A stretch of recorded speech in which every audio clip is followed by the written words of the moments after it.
Bismillahirrahmanirrahim. Welcome to biology. Clearly one of my favorite subjects of all times. Biology is, in my mind, a very fascinating subject. And this is an introduction to the biological sciences, of course. It's a very broad field, and I hope you enjoy it as much as I do. In this, our first introductory chapter, we have 4 broad topics. First, we're going to define what biology is and what do we mean by the term biology. Second, we're going to talk about why the science exists. It exists because there appears to be a balance and order in nature. And thirdly, we're going to talk about what we mean by living things, which is at the center stage of biological sciences. And finally, we're going to talk about how biology is studied, and it is not different from other sciences in regards to its respect for the scientific method. So these are the 4 broad topics of this chapter, and we're going to take this slowly, inshallah. So the first is, what is biology? The word biology is derived, like many Greek words the Greeks who seem to have defined many things. The word bio refers to life, as in biosphere.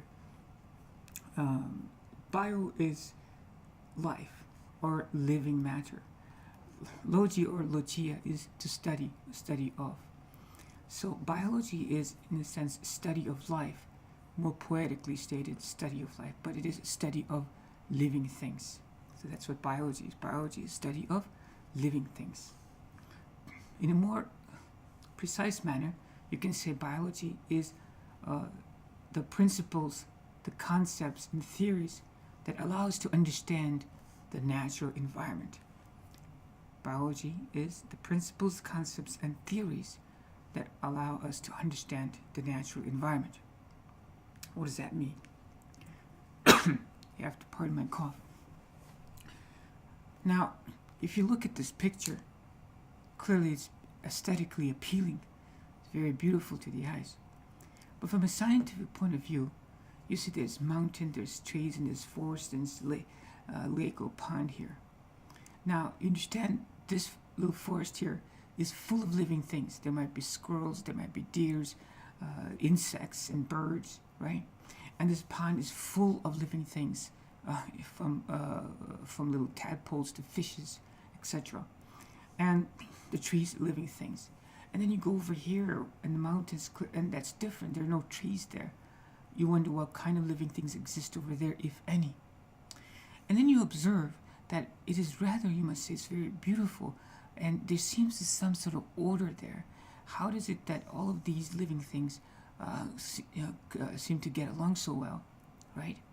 So biology are the principles and concepts and theories. What is our theory that this all works out so nice this way? How come the deers are not like overtaking the forest, for example, and pillaging every little blade of grass that they find? It doesn't happen that way. So what is it that it prevents it from going from something like this, which seems balanced, to chaos, right? So it's the study of that. Now, how do we even know that there is such a balance in nature, or this order in nature? Well, these come from observations. There appears to be at least an order and balance in nature. Okay, for example, as I have suggested, deer population doesn't take over the forest, right? If there are too many deers, then they won't be able to survive. And what happens to it also appears that what happens to one living thing affects another living thing. In other words, living things seem to be interdependent in nature.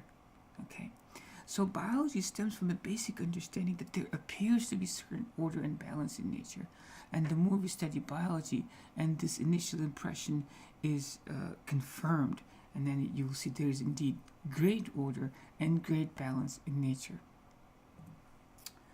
For example, things that are not haphazard. And as an example of order in nature, take this as an example. Many living things seem to be peculiarly adapted to their environment. In other words, they seem to interact with the environment, and they have characteristics that enable them to survive or thrive in that environment. Take this leaf cutter ant, for example. Here's a leaf cutter ant cutting the leaf beautifully, almost as with the scissors, and they take them over here to their homes. And they seem to cooperate even, okay? They don't eat the leaves, mind you. The leaf cutter ants, they don't eat the leaves. They take them to their nest and they chew them up into these moist balls, and they put them in their nest area, and fungus growing on these leaves, and the fungus eat these leaves, all right? And the ants eat the fungus. The fungus is the food for the ants. So the ants are actually like farmers. They're cultivating this fungus to eat. So they're farming. It's quite a remarkable phenomenon. So there is order here in nature. So if ants are such intelligence, perhaps other living creatures in the environment are also similarly adapted, and they have similar order in there. Correct? And then, well, let's see. There's some more examples. Here is an insect-eating pitcher plant. This is an insect-eating pitcher plant. Before we get too scared of it, realize it's really about the size of your thumb, so it's not that big. So the pitcher plant is so exquisitely, seemingly designed. It has these little tiny hairs. When the insect land on it, they kind of slip over there into the belly of this plant, so to speak, which has digestive juices. And when the insect falls in it, the insect basically dissolves and is digested, and the pitcher plant is then able to absorb the nutrients. How beautifully is the pitcher plant is adapted to its environment in its ability to acquire its food. So it's clearly not random all the way it is, right? And then more examples of how animals or living things are adapted to their environment. Here's a leaf-tailed gecko. If you don't see it, here's a leaf-tailed gecko. Here's the gecko, and here's its tail, which looks like a remarkable leaf, right? It is so beautifully camouflaged into its environment. Is it by accident? Clearly not. And how did it know to adapt in this way? What are the principles, or what are the theories that could explain this? Why does this happen? How did it happen? That is the study of biology. Okay, and then there's an example of an owl in the second picture here, bottom right. You see the owl? See, owls are nocturnal creatures. In other words, they hunt at nighttime. So during the daytime, they need to take a nap, and when they're taking a nap, they better hide from their predators, otherwise they'll have a very short nap. So they need to hide from their predators, so they camouflage themselves. So here's the owl, you see? Here's the owl camouflaged in the tree. Now, those are examples of how living things seemingly are very well suited to their environment, that there's certain intelligence, there's a pattern, there's a balance, an organization in the environment, in nature, right? Those are just examples, and these are the type of organization in environment and observations that give rise to the biological sciences. So curious human beings study these things, and they're called biologists. The second concept is that it seems that in nature, living things are interdependent. Living things are interdependent. So, for example, this is a story. Honeybees pollinate, right? They take pollen from one flower to another. So they're pollinators. They're great pollinators. Apparently, in the 1990s, there was a decline in honeybee population at a certain area. Well, you know what happened? Because of this, certain trees that depend on pollination by these honeybees, and they yield fruits, they didn't make as many fruits because they were not pollinated. So the fruit supply was not great, and the prices of food in Jewel and Dominic's Oscar, whatever, were higher. So here's an example of something that happens to a seemingly trivial little organism that affects human beings, right?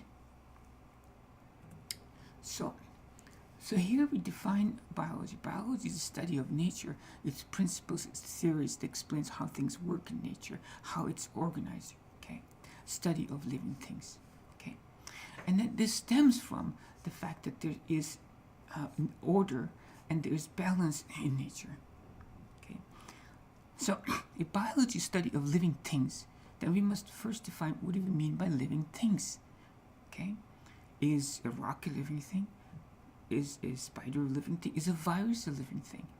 Okay, so let's see. So what are the characteristics of living things? So that's what we're going to talk about next.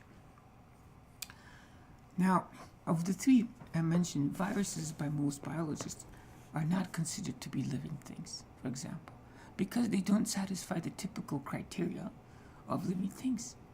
Viruses cause a lot of trouble, from common cold to flu to HIV, but they're not considered living things. Go figure. So, how come? Because we have a particular understanding and perception of an idea of what living things should be in biology. Precisely, there are 4 criteria of living things. 4 criteria of living things. It's like a test. It's like, okay, if you're a living thing, you're not a living thing. Here's a list of 4 questions you have to answer. Okay. First is that living things have very orderly structure. They're not haphazard. They're very exquisite. Even the most simplest living things have extraordinary orderly structure. Second thing, living things grow. Okay. Third thing, living things reproduce. And fourth thing, living things adjust or change or interact with their environment. They are not divorced from their environment. This is very important. Living things, it's impossible for them to be divorced from their environment. They have to interact with their environment. All living things. They interact. A rock, for example, just sits there.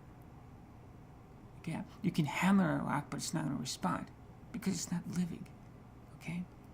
So living things adjust to or respond to their immediate environment. Okay?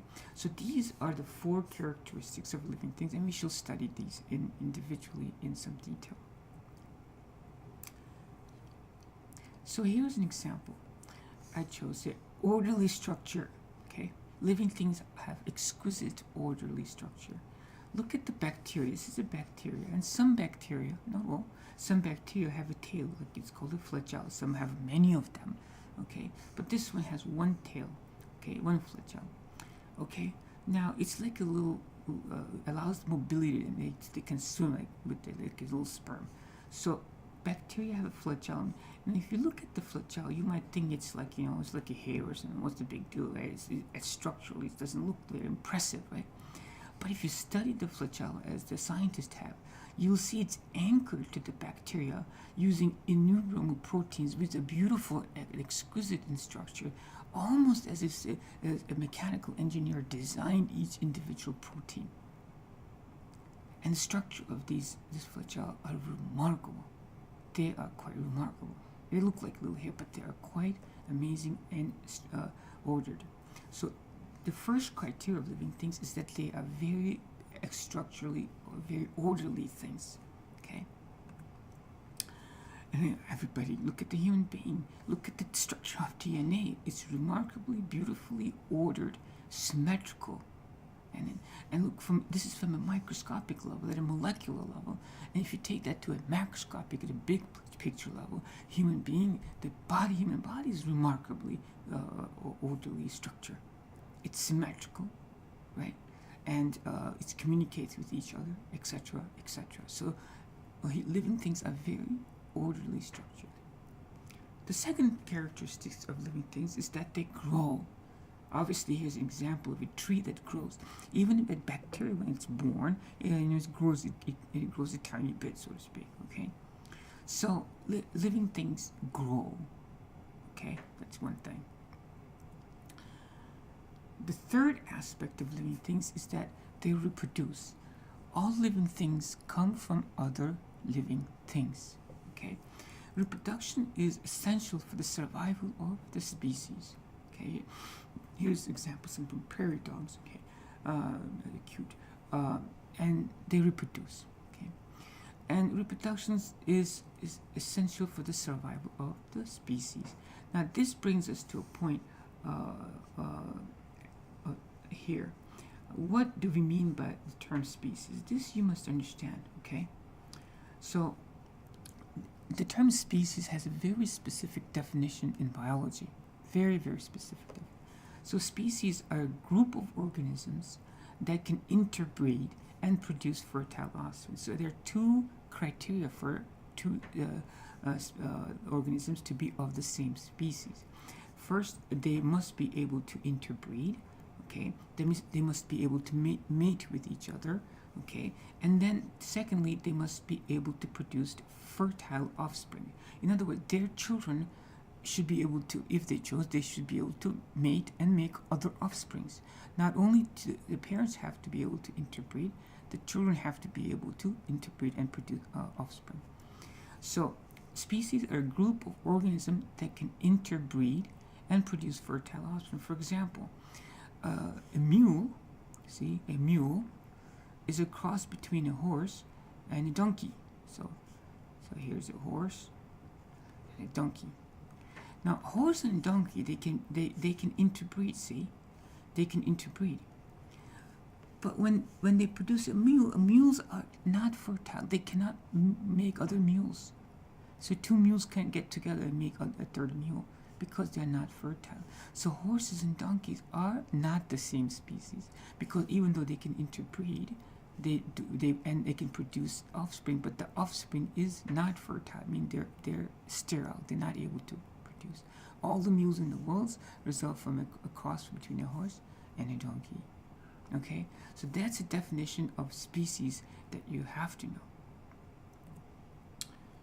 And finally, all living things are adapted to their environment, and they interact with the environment. So here's two types of bears. One is like, one have nothing to do with the snow. The other one is like, oh yeah, let's go out. It's a nice snowy day outside, right? So, but they're adapted to their particular environments, right? So they're adapted to their particular environment, and they also therefore interact with their environment. Okay, this aspect of interacting with the environment, okay, is a phenomenon called stimulus-response phenomenon. Stimulus-response phenomenon. In other words, if a living thing, okay, encounters a stimulus from its environment, whatever that is, okay, this is a living thing, then the living thing has a response to it. So a stimulus elicits a response from a living thing. A stimulus does not elicit a response from a non-living thing, like a rock. As I said, you can step on a rock, you can hit a rock with the hammer. The rock doesn't do nothing, right? Because it's not living, right?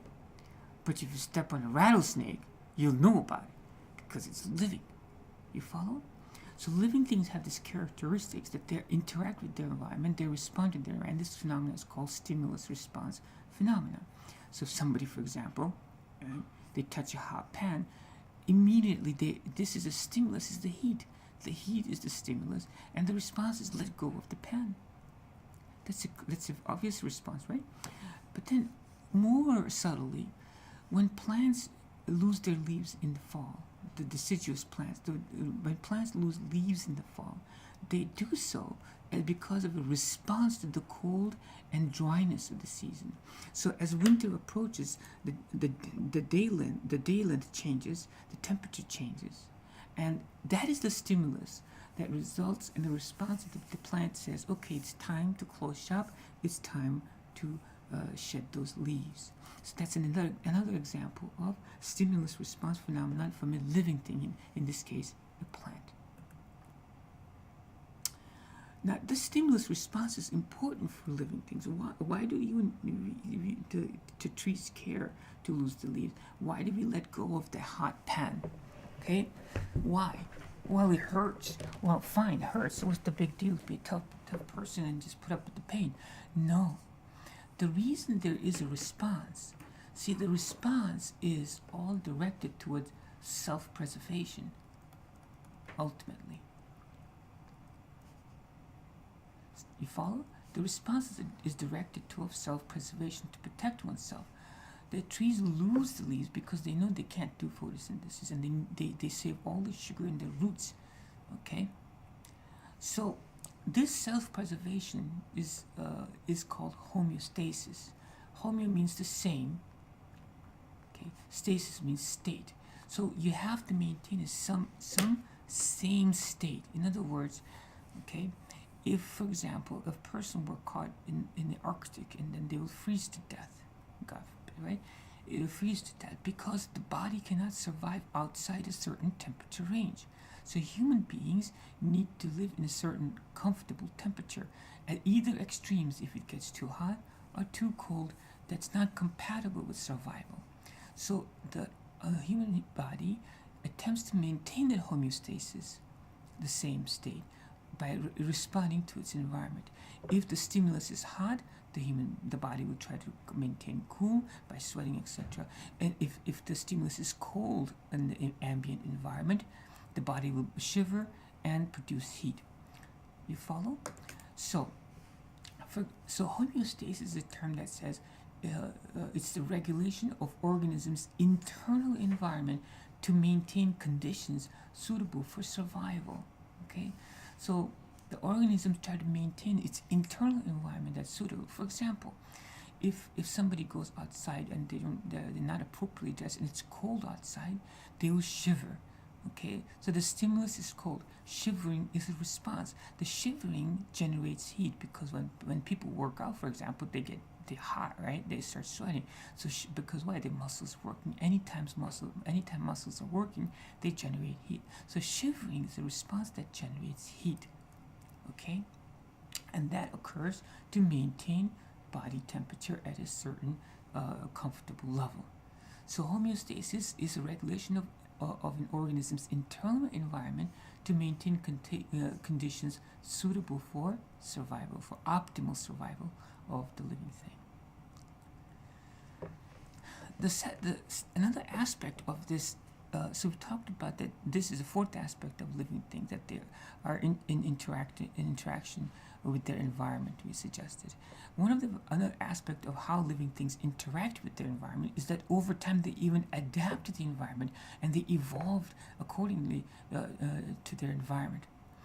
So evolution is a stimulus response over millions of years or thousands of years. Okay, so evolution is stimulus response over long periods of time. So evolution is gradual change in the species through adaptation over time. All the dogs, for example, presently are thought to have evolved from wolves from the old days. So that's evolution. This is not an example of a stimulus response over a long period of time. So we talked about the 4 important characteristics of living things. They have orderly structure, they grow, they reproduce, which is important for survival of the species, and we defined what species is, and we talked about how they adjust to the environment. In understanding this, we talked about the stimulus response curve, which is all essentially directed towards maintaining homeostasis, and we talked about evolution as a long-term stimulus response, so to speak, in interacting with the environment and adjusting to the environment. So these are the 4 characteristics of living things. In our journey of the chapter so far, we have covered the first 3 topics. We defined biology, we suggested that there's order and balance in nature, and we defined living things. The only topic that remains in this chapter is how biologists study biology, how biology is studied, and specifically the scientific method. Inshallah, we should continue this after a brief pause. Until then, as-salatu was-salamu ala rasulillah wa ala alihi wa sahbihi. Assalamu alaikum.